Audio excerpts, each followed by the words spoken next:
In 1962, a man named Cecil Fugate ran a gas station on Route 421 outside Harlan County, Kentucky. He kept a gallon jar of pickled eggs on the counter next to the cash register.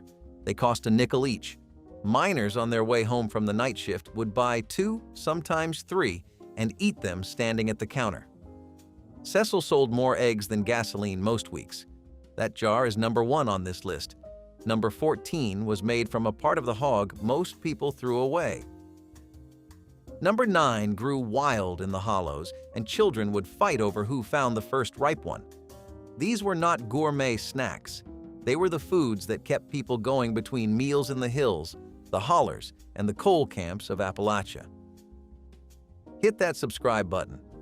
Let us count down the 25 forgotten hillbilly snacks people really ate in the early 1960s.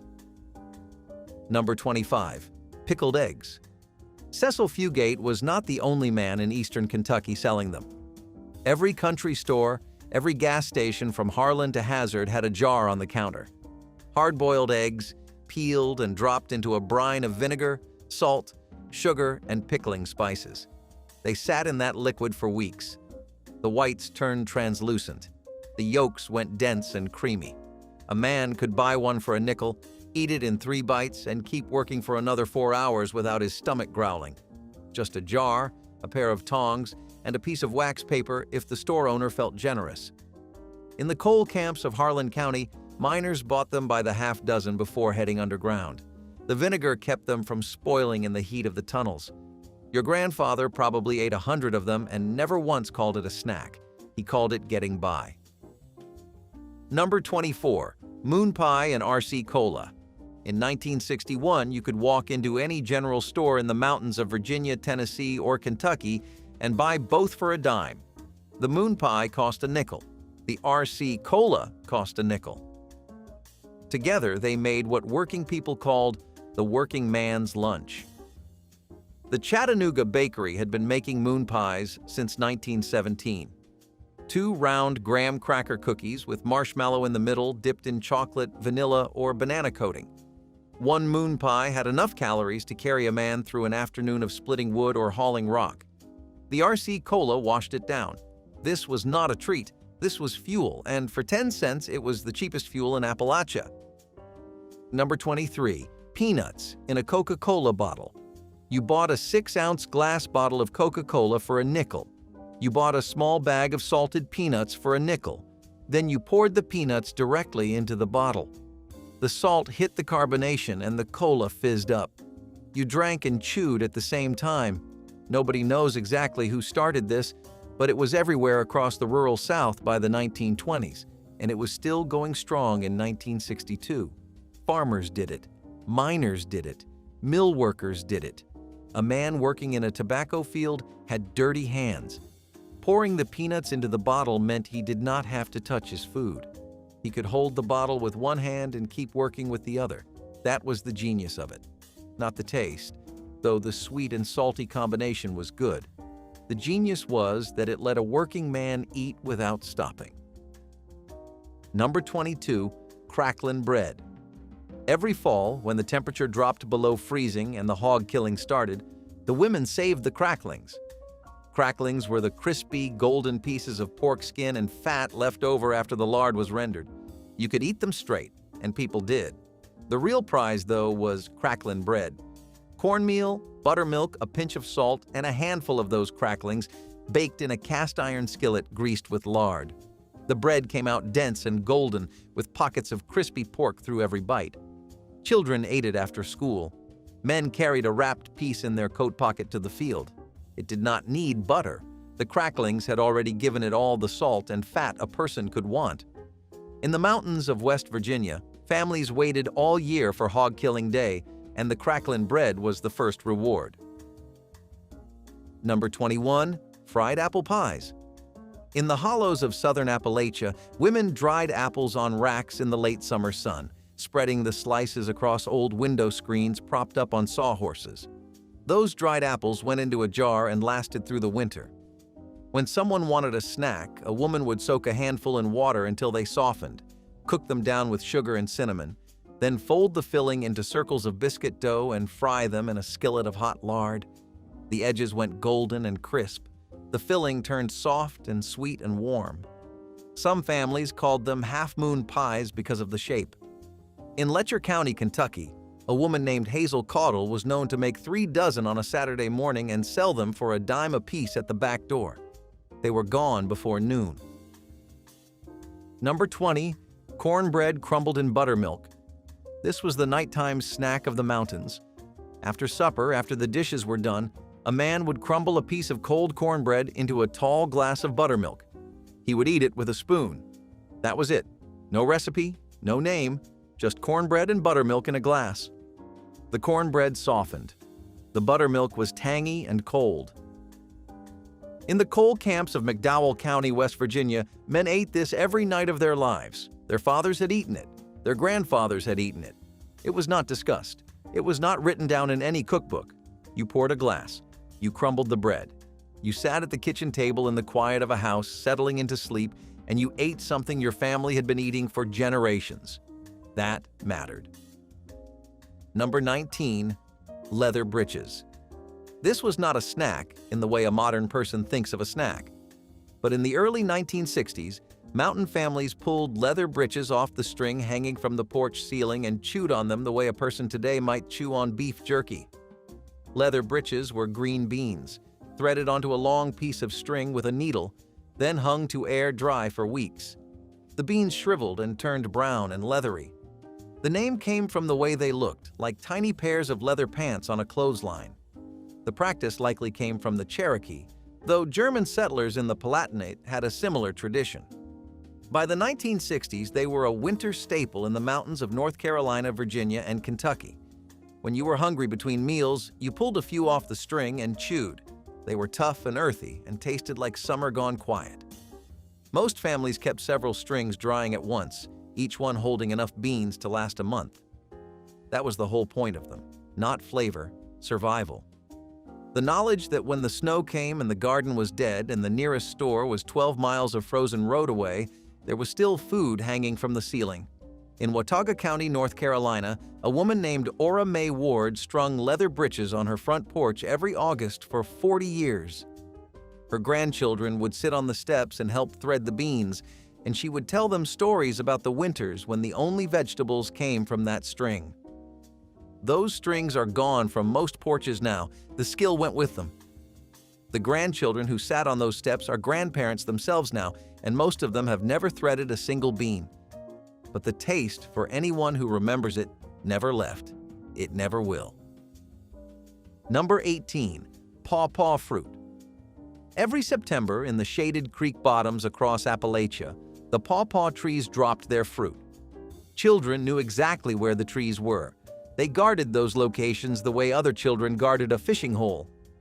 The fruit was roughly the size of a mango, with a thin green skin that bruised easily. Inside, the flesh was yellow and custard soft, with a flavor somewhere between banana and mango. You ate it raw, standing under the tree, spitting out the large brown seeds. There was no way to store a pawpaw. It ripened for about a week and then it was gone. That narrow window made it precious. In Mingo County, West Virginia, families planned their September around pawpaw season. Grandmothers made pawpaw bread. Children ate them until their stomachs ached. And then the season ended. The pawpaw was never cultivated commercially because it could not survive shipping. Too soft, too fragile, too brief. The only people who ever tasted it were the people who lived near the trees.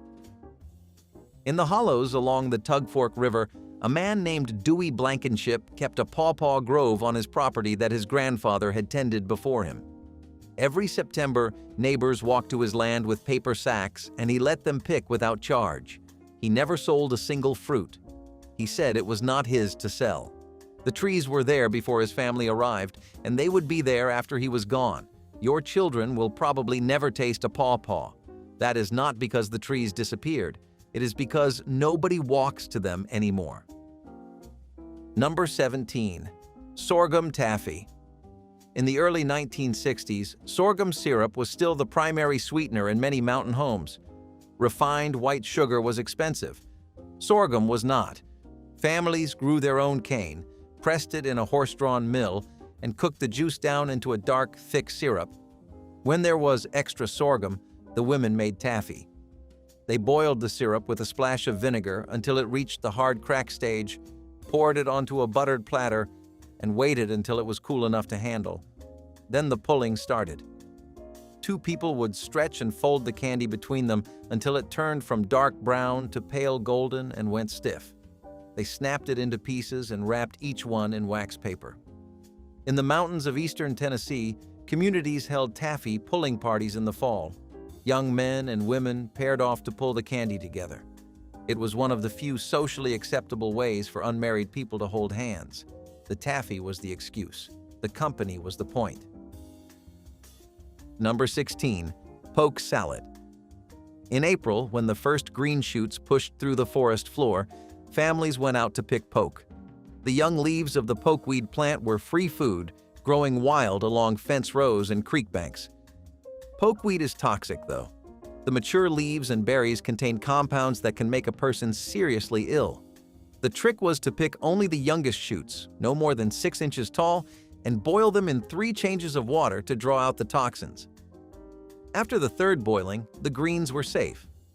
People ate them fried in bacon grease with a little salt, sometimes with a fried egg on top. In the coal camps of eastern Kentucky, poke salad was the first fresh green food people ate after a long winter of canned goods and dried beans. It tasted like spring.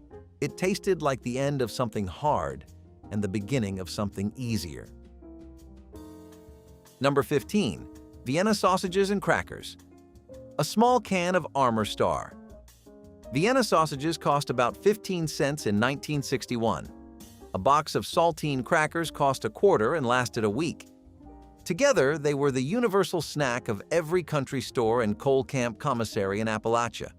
You opened the can with the key soldered to the bottom, peeled back the lid, and fished out the little sausages with your fingers or a pocket knife. They were soft, pink, and packed in a salty broth. You put one on a cracker and ate it in 2 bites.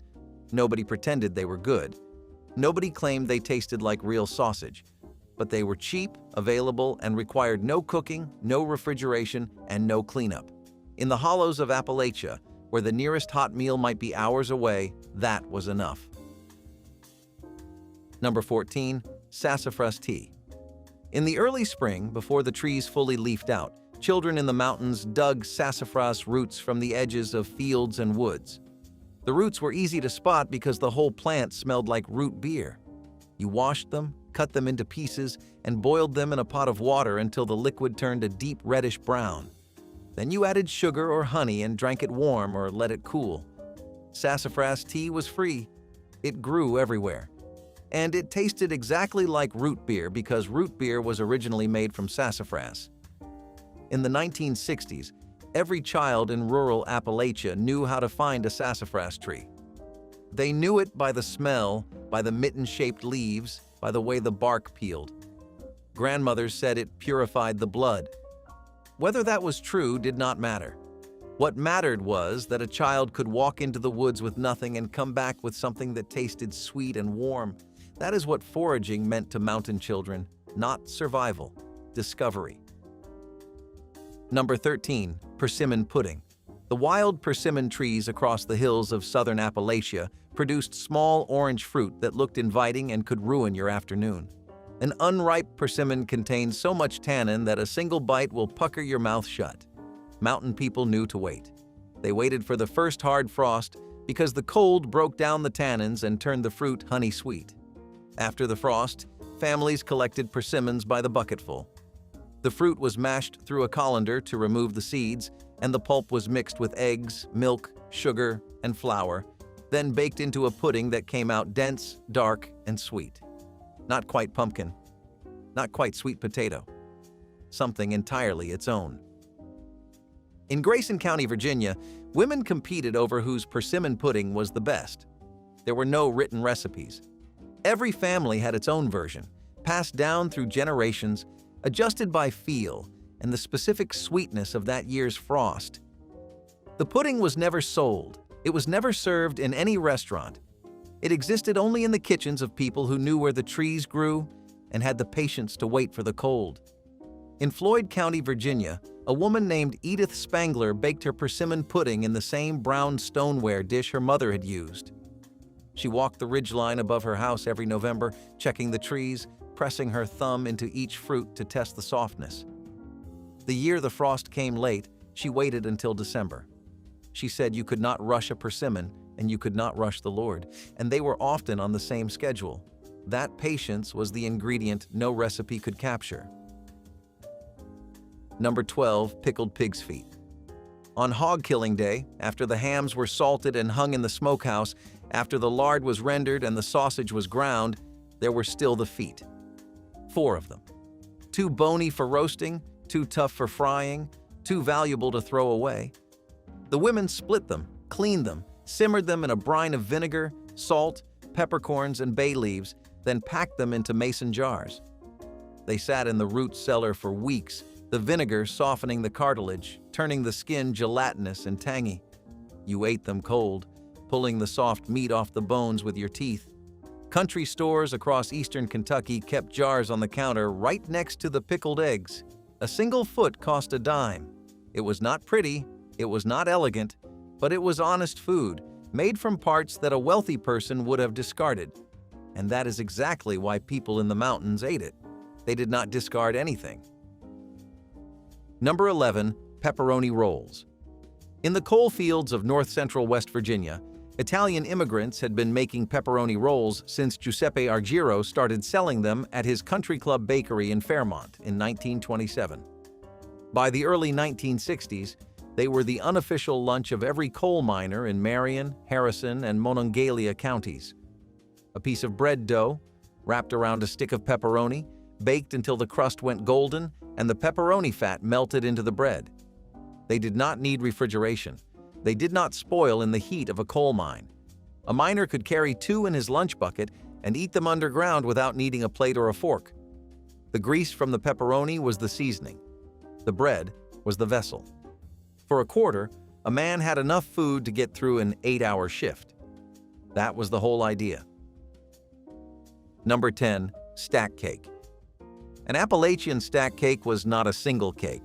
It was 6, 7, sometimes 8 thin layers of spiced cake, each one no more than half an inch thick, stacked with reconstituted dried apples between every layer. The layers were made with sorghum instead of sugar, which gave them a dark, almost gingerbread flavor. The whole thing was assembled days before it was meant to be eaten, because the filling needed time to soften the layers. By the time you cut into it, the texture had become something halfway between cake and pudding. In the mountains of eastern Kentucky, stack cake was the traditional wedding cake. Each guest brought a layer. The number of layers showed how many people cared enough to bring one. A bride with a 12-layer stack cake was a bride with a large and loving community. A bride with 3 layers knew where she stood. Number 9, pork rinds. In the early 1960s, pork rinds were not a product you bought in a foil bag at a gas station. They were something your family made at home on hog killing day. The skin was scraped clean, cut into strips, and fried in a cast iron kettle of hot lard until each piece puffed up and turned golden. Fresh pork rinds right out of the kettle, sprinkled with salt while still glistening, were nothing like the commercial product that appeared on store shelves later in the decade. They were lighter, they were crispier. They shattered when you bit into them and dissolved on your tongue. Children stood around the kettle on hog killing day, waiting for each batch. Men ate them by the handful while they worked, and every time you reached into the jar in the pantry, you tasted that cold November morning when the whole family gathered and no part of the animal was wasted. Number 8, potted meat on saltines, potted meat food product. That was the actual name on the label of the small, flat can that cost a dime at any country store in the mountains. The ingredients were vague: mechanically separated chicken, beef tripe, partially defatted pork fatty tissue. Nobody read the label, nobody wanted to. You opened the can, spread the pinkish paste on a saltine cracker with a pocket knife, and ate it. It tasted salty and faintly meaty and slightly metallic from the can. A tin of potted meat and a sleeve of saltines cost less than 20 cents total, and it was a complete snack that required no cooking, no plate, and no explanation. In the hollers of Breathitt County, Kentucky, men carried cans of potted meat in their overalls the way other men carried cigarettes. It was always there, always available, always exactly the same. Number 7. Ramps. Every April, in the rich, damp soil beneath the hardwood canopy of the Appalachian Mountains, the ramps pushed through the dead leaves. Ramps are wild leeks, with broad green leaves and a white bulb, and they smell strong enough to clear a room. The smell is so powerful that children who ate ramps before school were sometimes sent home. In Richwood, West Virginia, the annual Feast of the Ramson has been held every spring since 1936. In the early 1960s, though, ramps were not a festival food. They were a foraging food. Families walked into the woods with a bucket and a trowel and came back with enough ramps to last a week. The bulbs were eaten raw or fried in bacon grease until they went soft and sweet. Ramps were free. They were nutritious. They were the first fresh food to appear after winter. And they were a reminder that the mountains, even in their hardest seasons, still provided. The land did not forget the people who stayed. That was what a ramp tasted like.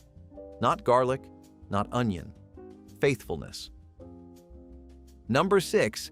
Corn pone with pot liquor. Corn pone was the simplest bread in the mountains.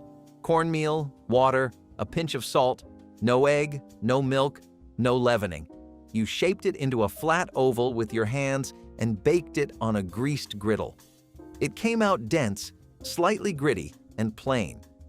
The way you ate it was what made it a meal. You dipped it into pot liquor, the rich broth left over from cooking a pot of greens with a ham hock or a piece of fatback. The liquid was dark green, salty, and packed with nutrients. Corn pone soaked in pot liquor was a snack, a meal, and a vitamin supplement all at once. Grandmothers across the mountains served it to children who looked pale or thin. They did not explain why. They just handed the child a piece of pone and a cup of broth and said, "Eat." Number 5. Sourwood honey on a biscuit. In the mountains of western North Carolina, sourwood trees bloom in late June, producing clusters of small white flowers that honeybees favor above almost anything else. The honey that comes from sourwood blossoms is light, almost transparent, with a flavor that is sweet and slightly spicy. Many beekeepers consider it the finest honey produced in the United States. In the early 1960s, a jar from a local beekeeper cost about 50 cents. You split a biscuit, still warm from the oven, and poured the honey across the soft white interior until it pooled in the crevices. The biscuit was just the vehicle. The honey was the event. In towns near Robbinsville and Spruce Pine, families kept their own hives specifically for sourwood season. That honey was not sold in stores. It went to family. It went to neighbors. It went to the preacher and the doctor and anyone who had done a kindness that year. Number 4. Muscadine grapes. Muscadines grew wild across the southern mountains, thick-skinned and musky, hanging in loose clusters from vines along creek banks. The skin was tough and slightly bitter. The inside was sweet and full of seeds. Mountain children ate them straight off the vine in late August, biting through the skin, sucking out the pulp, and spitting the seeds into the dirt. The flavor was intense and wild, nothing like a table grape. Muscadines tasted like the woods they grew in. As a snack, they were eaten raw, picked by the handful from vines that nobody planted, nobody watered, and nobody owned. They just grew. And every fall, anyone who knew where to look could eat for free. In the early 1960s, that knowledge was common. Children learned the vine locations from their parents, who learned from theirs. That knowledge is mostly gone now. Number 3. Dried apple slices. Before refrigeration reached the remote hollows, drying was how you kept fruit through the winter. Apples were peeled, cored, sliced thin, and laid out on racks in the sun or strung on thread and hung from the porch rafters. The slices shrank and turned dark and chewy. They tasted concentrated and sweet, more intense than the fresh fruit. Children carried them to school in their pockets. Men took them to the fields. They required nothing. No preparation, no cooking, no accompaniment. You reached into the jar, pulled out a handful, and chewed.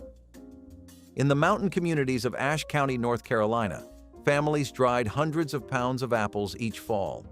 The dried slices were traded with neighbors the same way money was traded. A quart of dried apples could be exchanged for a quart of dried beans or a jar of sorghum. That economy still existed in the early 1960s, long after the rest of the country had moved on.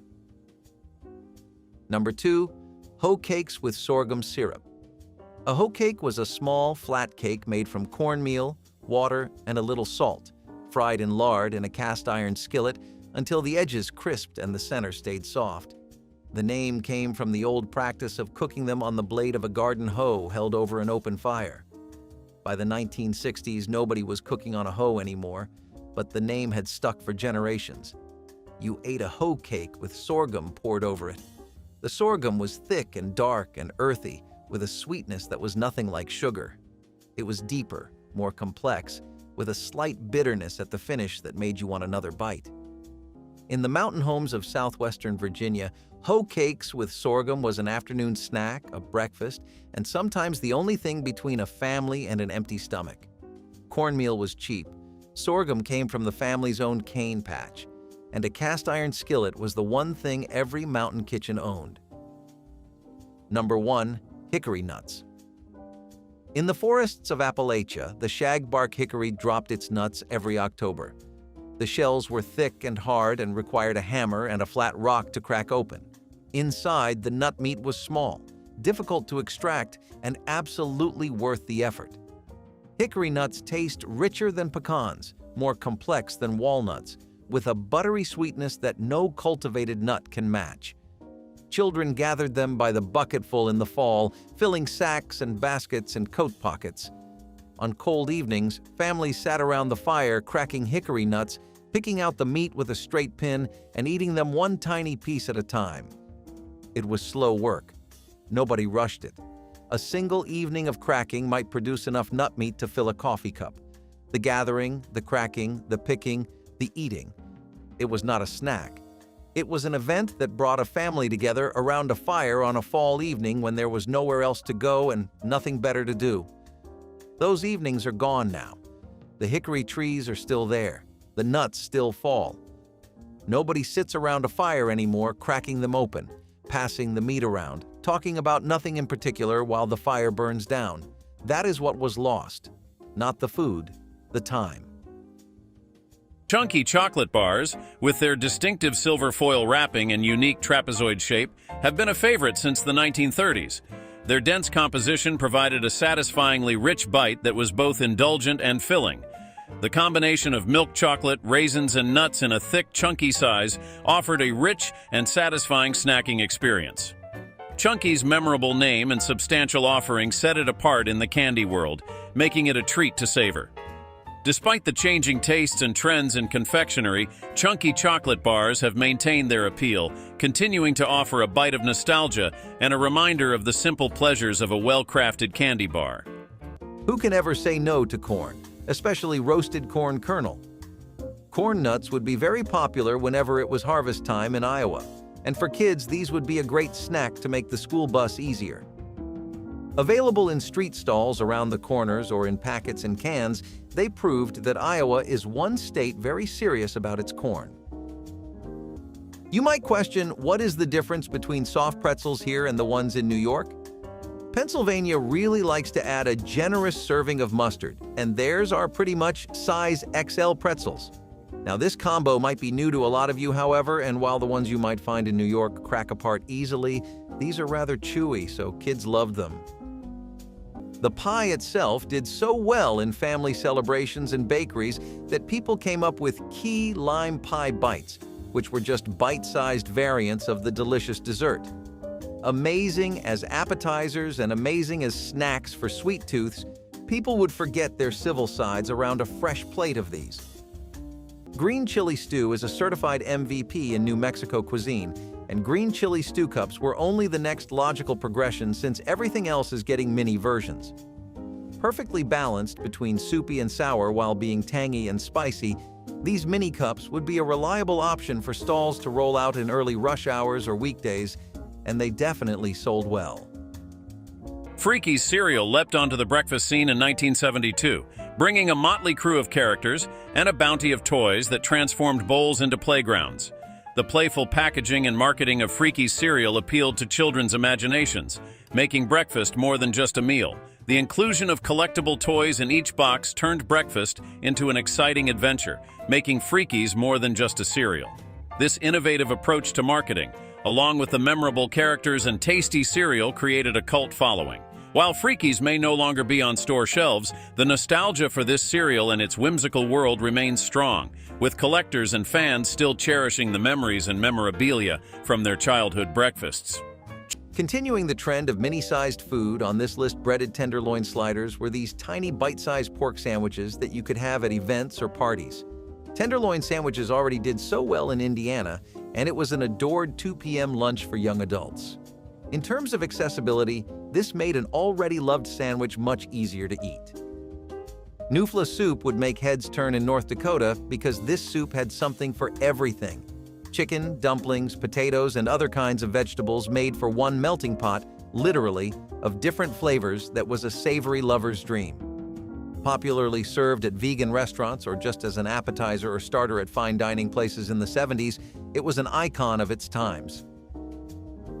Since the swinging 60s, Hostess fruit pies have been pocket-sized parcels of joy, bursting with fruity goodness. Their handheld design made them a convenient option for on-the-go snacking without sacrificing flavor. These pies became the quintessential treat for those on the move, marrying convenience with the classic flavors of home-baked desserts. The addition of comic book advertisements further cemented their place in popular culture, making them a nostalgic treat for many. Despite changes in the snack food landscape, Hostess fruit pies remain popular, continuing to offer a sweet slice of nostalgia. Italian-American restaurants loved featuring ravioli, so taking it a step beyond to test the waters with toasted ravioli seemed like the next logical move. Missouri is at least glad they ever considered doing it because when we say these were a hit, believe us, it is an understatement. Great for brunches in particular, these had a death grip on the cafe scene in the state. Huckleberry jam gets its love in Montana due to a regional privilege people there enjoy, which is the best huckleberries anywhere in the USA. Laying the groundwork for some incredibly amazing jam, Montana residents take full advantage with a spread that goes on literally anything you can think of. Toast, sandwiches, and crepes, huckleberry jam adds the perfect X factor to anything you put it on. Arizona would eventually borrow from Tex-Mex cuisine when chimichanga started becoming a regular sight at almost any Latin American restaurant. Fusion joints or roadside stalls, everyone would be selling some kind of chimichanga, which is a deep-fried burrito.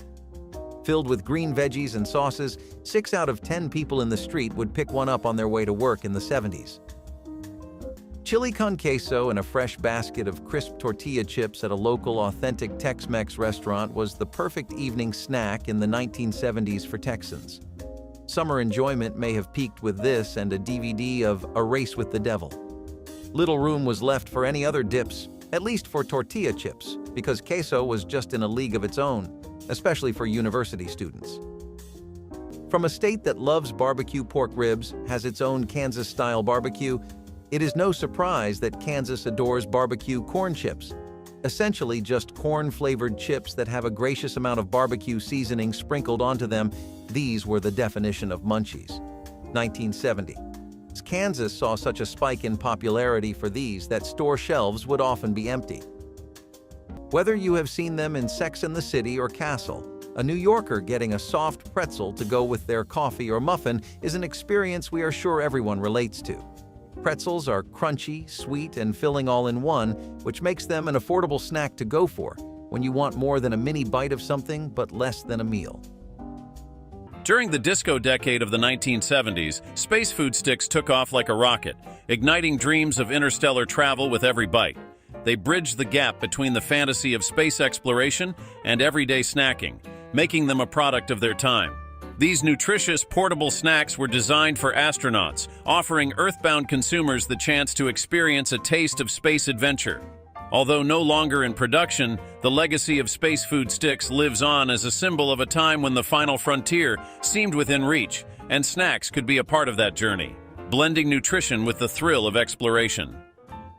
Stepping away from the fryer and looking more into the drier side of food, trail mixes were a Californian favorite, and they were just a mix of different dry fruits. Almonds, raisins, dates, and pecan or pumpkin seeds you could customize to your heart's desire.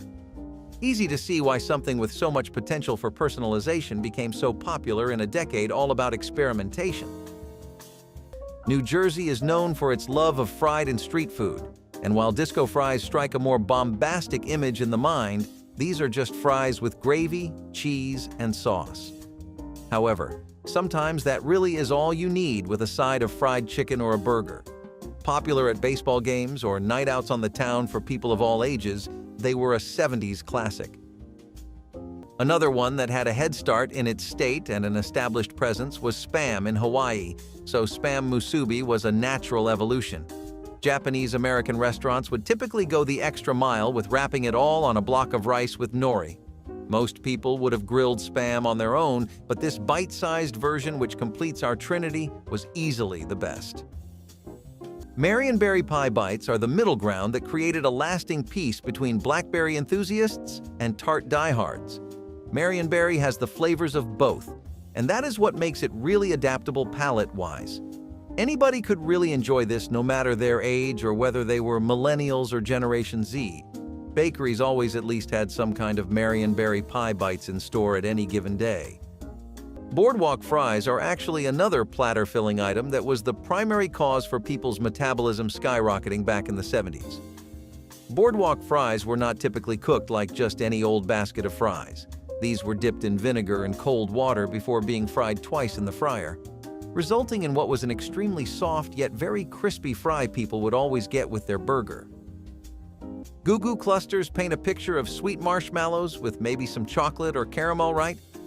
That image is almost spot on because this is a heavenly mix of peanuts, marshmallow, nougat, and caramel all drenched in chocolate. Addictive and mouth-wateringly irresistible, any Tennessee Thanksgiving or Christmas would not be complete without a plate of these for the kids. Beechnut fruit stripe gum dazzled the 1960s with its rainbow of flavors and whimsical tattoos, making each stick an adventure in taste and temporary art. The vibrant colors of the gum strips match their fruity flavors, making each piece a visual and taste sensation. The inclusion of temporary tattoos in each pack added to its appeal, offering more than just a chewing experience. Despite its flavors being short-lived, Fruit Stripe Gum's vibrant packaging and the fun of the temporary tattoos have left a lasting impression on those who grew up with it, evoking fond memories of a simpler time when even a stick of gum could bring a burst of joy and color to a child's day. You have heard of moon pies. Now get ready for whoopie pies, which are similar to Spam musubi in concept, actually. Maine would love the cream filling in the center sandwiched between two fluffy cookies that resembled mini chocolate cakes. Perfect for when you needed a hit to the brain to get it working or just felt like indulging in some gluttony. Italian-American restaurants loved featuring ravioli, so taking it a step beyond to test the waters with toasted ravioli seemed like the next logical move. Missouri is at least glad they ever considered doing it because when we say these were a hit, believe us, it is an understatement. Great for brunches in particular, these had a death grip on the cafe scene in the state. Marshmallow fluff and sweet milk chocolate made moon pies a snack that people in Alabama just could not let go. Some people would spice theirs up with graham crackers, and the dark chocolate sauce was simply to die for. School kids, particularly teenagers, would always have a couple of packs of moon pies as they were bus ride comfort food. In the 1970s, Figurines diet bars were at the forefront of the health and fitness trend, offering a snack option that didn't compromise on taste. Their slim profile and diet-friendly branding catered to a growing awareness of health and nutrition. These bars provided a guilt-free way to indulge in flavors like chocolate, vanilla, and peanut butter, appealing to those conscious of their dietary choices. Figurines stood out for their focus on calorie control and convenience, marking a significant moment in the evolution of diet snacks. Today, they are remembered for their role in shaping a more health-conscious approach to snacking, blending the desire for indulgence with the need for balance.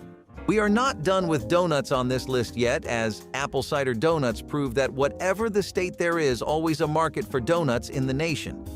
Freshly made donuts right out of the oven sprinkled with apple cider made sweet tooths in New Hampshire go absolutely crazy. Out for a stroll with your partner or simply treating yourself after work or the gym, an apple cider donut was in season and a welcome fan favorite. Hubba Bubba swaggered onto the bubblegum stage in '79, ready to revolutionize the bubble-blowing biz with its non-stick formula and audacious flavors. Its unique formula made it easier for kids to clean up after blowing giant bubbles, enhancing its appeal. Its introduction of bold flavors and engaging commercials featuring bubble-blowing contests quickly made it a favorite among kids and teens. The brand's focus on fun and innovation has helped it maintain a special place in the hearts of those who remember the joy and playfulness of competing to blow the biggest bubble, making Hubba Bubba a symbol of the carefree days of youth. Borrowing a bit from Norwegian cuisine, lefse is a traditional flatbread that has riced potatoes, which Americans would typically eat as a wrap if in a hurry or enjoy it slowly. Versatile and full of potential for experimenting, this dish made it to home chef kitchens a lot, especially in Minnesota, where people were always showing off their new idea of a lefse. Utah has some pretty questionable fusion food choices, and green Jell-O with carrots is just the tip of that iceberg. Luckily, the tip is where we are stopping for now, and no, there is no saving grace because it is exactly what it sounds like. Diced carrots dipped in lime Jell-O gave some sort of flavor and sensory satisfaction to people in Utah. But for the life of us, we cannot figure it out. Maybe if you have ever had it, you can share the secret behind the hype below. If you're from Colorado and a baseball fan, you might remember Rocky Mountain oysters, which are a lot more questionable than they sound. Essentially, these are the testicles of bulls, which have been skinned, coated in flour and batter, and deep fried. As an appetizer, they were common at baseball games in the state, but it was a relatively local favorite that did not see much love in other places even in the 70s. Buckeyes in concept are not too different from mountain oysters because they are just peanut butter fudge balls that have been dipped in chocolate. Taste-wise, though, you can put them on the opposite end of the spectrum. Regardless, Ohio has a deep-seated fondness for these. Giving you just the right hit of peanut butter along with chocolate, which no one has ever complained about as far as dippings go, it is not hard to see why this was so popular. Since their introduction in 1967, ding-dongs have been a hallmark of indulgence, with their rich chocolate coating and creamy filling. The silver foil wrap also served as a barrier to preserve freshness, ensuring each ding-dong was as delicious as intended. The individual foil packaging added an element of exclusivity and specialness to each cake, making them a coveted treat. Ding-dongs tapped into the growing desire for convenient, delicious snacks that felt like a personal indulgence. Their lasting popularity underscores the enduring appeal of classic snack cakes, reminding us of the joy found in unwrapping and enjoying a chocolatey treat made just for us. Huckleberry jam gets its love in Montana due to a regional privilege people there enjoy, which is the best huckleberries anywhere in the USA. Laying the groundwork for some incredibly amazing jam, Montana residents take full advantage with a spread that goes on literally anything you can think of. Toast, sandwiches, and crepes, huckleberry jam adds the perfect X factor to anything you put it on. Maple syrup has been used as a topping for pies, pancakes, and just about every kind of dessert out there, so maple syrup candy is no surprise, especially in Vermont. Vermont, you see, has a very dense market for maple syrup. It is packed with people just waiting to add that flavor to anything they are having. Maple syrup candy was something kids just could not quit, and something parents really had to control because of how easy starting a habit was. In the 70s, Gator Gum burst onto the scene, squeezing the essence of Gatorade into a zesty chew, a bold move to hydrate in gum form. Its packaging echoed the bright, energetic colors of Gatorade, suggesting vitality and refreshment. Its intense citrus flavor aimed to quench thirst, offering a novel snacking experience tied to hydration and sports. This unique positioning captured the imagination of consumers, especially those active in sports or seeking a refreshing twist on traditional gum. While the concept of a thirst-quenching gum was more innovative than practical, Gator Gum remains a memorable product for its attempt to blend the worlds of snacking and hydration in a creative and flavorful way. Another one for the mini munchie sublist on our top 20 so far is cherry hand pies, which Michigan locals just could not get enough of. Beautifully soft, portable, and filled with tart inside. These made for the perfect baked goodie to show off to your friends or enjoy on your own. People had different takes on the dish, which goes to show how frequently it was made in homes back then. This is one for the barbecue lovers who just need something on a skewer because chislic fits that definition to a T. Usually, you will find mutton or lamb on the skewer, but even beefsteak is used, and this dish is most popular in the neighborhoods and restaurant avenues of South Dakota. March 2018 saw it becoming the official food of the state. Definitely a great choice for Saturday night out with your friends. Cobbler had already been popular enough in Atlanta, so it would be natural that, like key lime, peach cobbler bites would become a thing too. Definitely popular in African American communities, as these were an affordable and easy way to have something nice at cookouts. Kids may not have particularly liked them, but adults in their 30s went head over heels for the bites. Maybe we have had enough fast food and extra desserts, taking a dip into the healthy side of things. We have fried okra in restaurants in Oklahoma, which is actually one of the only vegetables in Oklahoma's official meal. All right, frying it might not exactly be the healthiest kind of thing, but as far as soul food culture and cuisines go, this takes the cake. Many communities that loved soul food would always have a fried okra plate in the fridge. Since 1965, Quisp has been zipping across breakfast tables, its saucer-shaped cereal and quirky alien mascot capturing hearts and taste buds. The marketing of Quisp utilized a blend of humor and science fiction themes, resonating with the space race era's fascination. The engaging adventures of Quisp the Alien, brought to life through comic strips and animated commercials, made this cereal a hit. Quisp's innovative marketing and delicious taste created a lasting legacy, making it a beloved icon of pop culture and a nostalgic favorite. The cereal's ability to merge storytelling with a tasty breakfast option has ensured its place in the hearts of those who grew up during its peak popularity, making Quisp a cherished part of cereal history.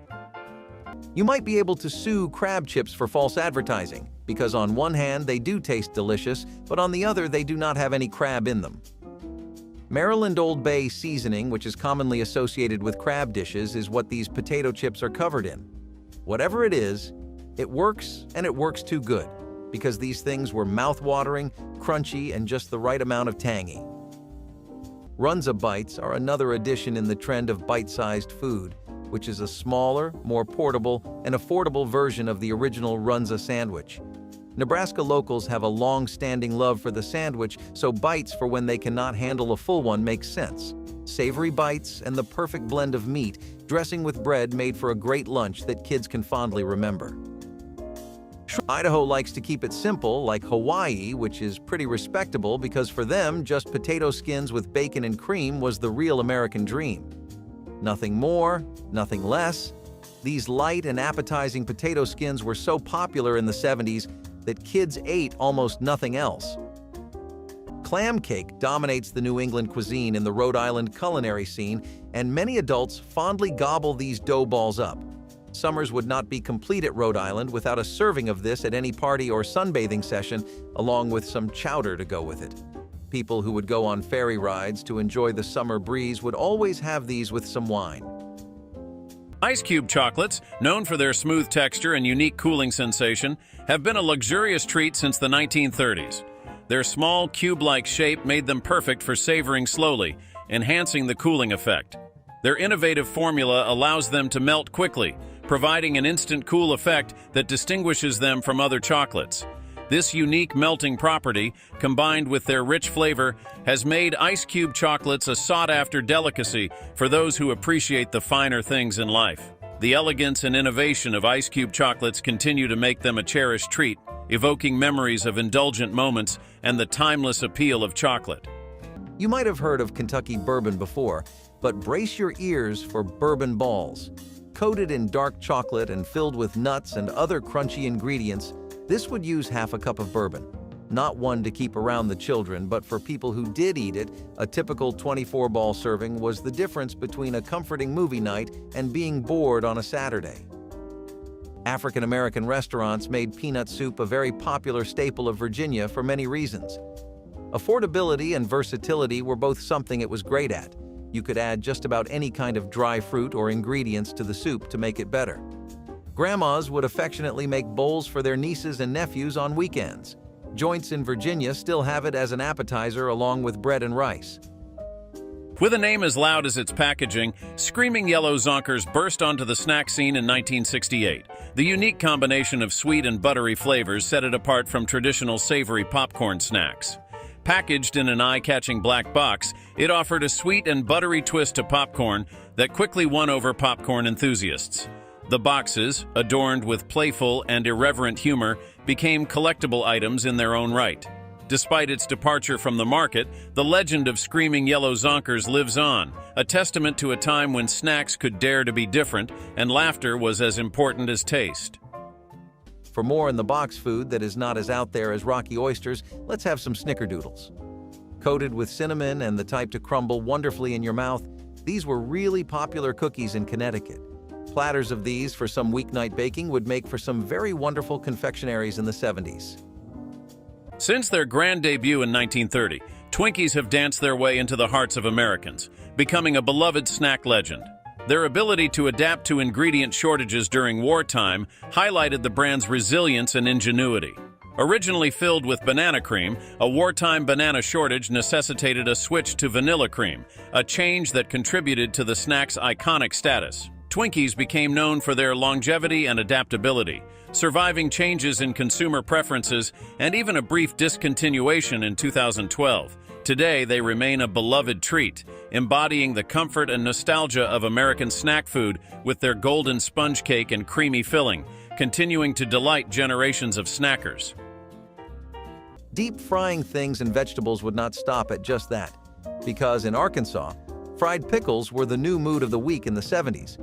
Just plain dill pickles that would be battered. Then deep fried, you could get baskets of these in food streets or in family gatherings as a side dish. Kind of something that hit its peak back in those ages, but it was pretty delicious. Smoked salmon dip was something home chefs in Washington loved dearly because it took around 5 to 10 minutes to make, and you would have a very thick, rich, and creamy dip to go with capers or chips. Working out great as a movie night snack or for game night, this was a phenomena in the state. Donuts and America are such a classic pairing that it is a no-brainer why Louisiana loves its beignets. Deep-fried donuts that would be caked in cinnamon or other lovely toppings, it was the donut of every sweet lover's eye. Also, maybe the bane of doctors who were sick of dealing with metabolism issues. Kids definitely were very pro-beignets and would devour these up anytime they found them. Sweet potato chips are something kids would be selling at stadiums for football games, or grocery stores would have sales or promotions on like buy one get ones. Potato chips are a delicacy enjoyed around the world, and maybe the holy grail of snacks, especially in North Carolina. Here in the 70s, people particularly favor thinly sliced ones that break apart like a cracker. You have heard of caramel popcorn with regular salted popcorn, but Chicago mixed popcorn, which you can find anywhere in Illinois, takes it up a notch. Cheddar cheese and caramel popcorn mixed together made for some loud theaters because people could not stop munching. Maybe just a bit too savory, those kinds of flavors did do well in the 1970s. Shrimp cocktail would be sensational cooked shrimp that you would often find served with a tomato juice cocktail and cilantro. Some garlic and other basic herbs made for a very savory and tangy dish that added that perfect balance of low-key flavors, which made it a popular choice for 30-somethings on vacation in Nevada. Boston Baked Beans candy, just like crab chips, specializes in being easy to consume and make in bulk. Originally starting out in Massachusetts as peanuts that were coated in candy, which gave them a sweet crunch, they got popular enough to get packaged variants. Grocery stores would be filled with two things: kids and frustrated parents trying to haggle with them for one packet less in the 70s. Imagine a dessert that defies gravity, layering itself into a trio of textures as if by magic. Launched into the culinary cosmos in 1969, Jell-O 1-2-3 became an instant classic, with its whimsical layers capturing the imagination of families nationwide. This innovative dessert offered a unique eating experience, from the airy and light top layer to the creamy middle, down to the classic Jell-O jiggle at the bottom. It epitomized the era's fascination with space-age technology, making dessert time a futuristic adventure. Although it has disappeared from store shelves, the legacy of Jell-O 1, 2, 3 endures, stirring nostalgia for a time when culinary creativity knew no bounds, and a simple dessert could captivate the imagination. Runza Bites are another addition in the trend of bite-sized food, which is a smaller, more portable, and affordable version of the original Runza sandwich. Nebraska locals have a long-standing love for the sandwich, so bites for when they cannot handle a full one makes sense. Savory bites and the perfect blend of meat, dressing with bread made for a great lunch that kids can fondly remember. Catfish is widely available in the USA. Nuggets and America do not need introducing. So fried chicken nuggets was a bound-to-happen cultural moment for USA's foodie history. Breaded and fried to perfection, these crispy nuggets were the perfect thing to grab from the drive-by out with your friends or great takeout for a movie night at home for young adults.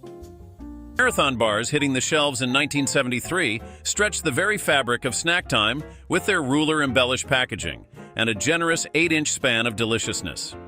The long-lasting chew of Marathon bars offered consumers a unique and satisfying snacking experience. The combination of caramel and chocolate in a substantial, satisfying bar set it apart from other candy options. Its tagline, "Lasts a good long time," and distinctive packaging made it memorable. Despite being discontinued in the late 80s, Marathon bars are still fondly remembered for their size, taste, and innovative marketing, embodying the era's penchant for snacks that offered something extra. Salmon is such a widely caught fish in Alaska that salmon beef jerky should barely come as a surprise. Eggs, salmon beef jerky with a side of toast, was a cheap and common breakfast in diners and pubs in the state in the 70s. People would often have slices of beef jerky and use it in other dishes too, like casseroles or meatloafs. Shake-a-pudding shook up the 60s snack scene, turning dessert preparation into an interactive spectacle. Its DIY approach to dessert tapped into the growing do-it-yourself culture of the time, making it a fun family activity. This easy-to-make dessert offered families a fun and interactive way to prepare a snack, combining the simplicity of shaking with the satisfaction of creating something delicious. The novelty of Shake-a-Pudding, along with its reflection of space-age optimism, made it a memorable part of the culinary landscape. Its disappearance from the market has not diminished the fond memories of those who enjoyed the unique experience of making their own pudding, showcasing the lasting impact of innovative snack solutions. Catfish is widely available in the USA. Nuggets and America do not need introducing. So fried chicken nuggets was a bound-to-happen cultural moment for USA's foodie history. Breaded and fried to perfection, these crispy nuggets were the perfect thing to grab from the drive-by out with your friends or great takeout for a movie night at home for young adults. Freshen Up Gum, introduced in 1975, broke new ground with its liquid-filled center, offering a burst of flavor that promised instant refreshment. This feature provided a unique sensory experience, setting it apart from other chewing gums on the market. This innovative feature distinguished Freshen Up from other gums, making it a novel choice for those seeking something beyond traditional minty freshness. The gum's unique squirt of flavor captured the public's imagination, making it a memorable and distinctive product in the snack market. Today, Freshen Up is remembered for its creative approach to gum, illustrating the innovative spirit of the 1970s snack scene and the lasting appeal of snacks that offer a surprise. New Jersey is known for its love of fried and street food, and while disco fries strike a more bombastic image in the mind, these are just fries with gravy, cheese, and sauce. However, sometimes that really is all you need with a side of fried chicken or a burger. Popular at baseball games or night outs on the town for people of all ages, they were a 70s classic. In the 70s, milkshake candy bars captured the essence of a diner classic, transforming the malt milkshake into a chewable delight. Their unique selling point was the ability to enjoy the classic milkshake flavor without the need for a straw or a diner visit. Their malt-flavored nougat, coated in milk chocolate, offered a unique taste that set them apart from other chocolate bars. This innovative flavor profile appealed to those looking for a nostalgic taste experience, reminiscent of enjoying a creamy milkshake at a local diner. Although milkshake candy bars are no longer produced, they are remembered for their distinctive taste and the creative way they brought the beloved flavors of a milkshake into the world of candy bars, blending nostalgia with culinary innovation. Here's my challenge. Try one of these this week. Not the Vienna sausages, the real ones. Crumble some cornbread into a glass of cold buttermilk and eat it with a spoon before bed. Find a sourwood honey at a farmer's market and pour it over a hot biscuit. Fry a hoe cake in a cast iron skillet and drizzle sorghum over the top. Sit at the kitchen table when you eat it. Not the couch, not standing at the counter. The table. Because these snacks were never just about hunger. They were about the pause. The 5 minutes between one chore and the next when a person sat down, ate something simple, and remembered what the land provided. Tell me in the comments which one your family ate. Tell me if your grandmother made fried apple pies or sorghum taffy or cornbread in buttermilk. Because these are not just snacks. They are proof that the simplest food, eaten in the simplest way, in the poorest places, can still be an act of belonging.